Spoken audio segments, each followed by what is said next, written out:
First class requirement number 8, Part B. Demonstrate bandages for a sprained ankle, And for injuries on the head the upper arm, and the collarbone. Having the skills to apply the right bandage at the right time can save someone a lot of pain and agony. And it might even save a life. That can be especially true with head injuries because a cut to the head can cause severe bleeding. So call for help immediately. If the victim is bleeding but conscious, have them apply pressure to the wound with a clean cloth and keep them comfortable while you wait for help. If the injury requires the entire scalp to be covered, use a triangular bandage to wrap and cover the scalp as shown here. While less serious, an ankle injury can be very painful, even disabling.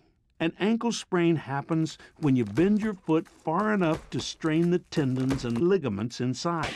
If you do sprain your ankle on a hike and must keep walking, do not, I repeat, do not remove your boot or shoe. The injury could swell, and you might not be able to get your shoe back on. The best way to bandage that ankle is to reinforce it, shoe and all. Use a triangular bandage or strip of cloth. Wrap the bandage under the boot, around the ankle, back through the sides of the bandage, and tie it off in the front. This reinforces the ankle and reduces further strain on the tendons and ligaments. As soon as you can, stop walking. Take off your shoe and rest with your leg elevated. An ice pack or cold towels can help reduce swelling. Get medical care as soon as you can.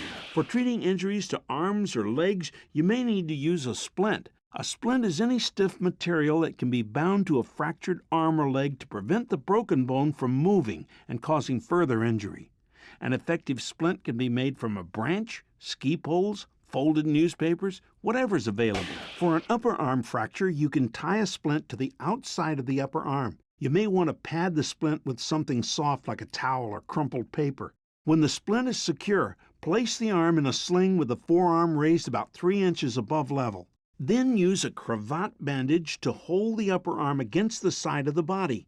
That way the body itself acts as a splint to immobilize the elbow and shoulder. For a collarbone or shoulder fracture, a splint is not appropriate. Place the forearm in a sling with the hand raised higher than the elbow. Then tie the upper arm against the side of the body with a wide cravat bandage to immobilize the arm and shoulder. Be sure to check your Boy Scout handbook for illustrated first aid instructions on these and other injuries. that's first class requirement 8B. Demonstrate bandages for head Upper arm, and collarbone injuries.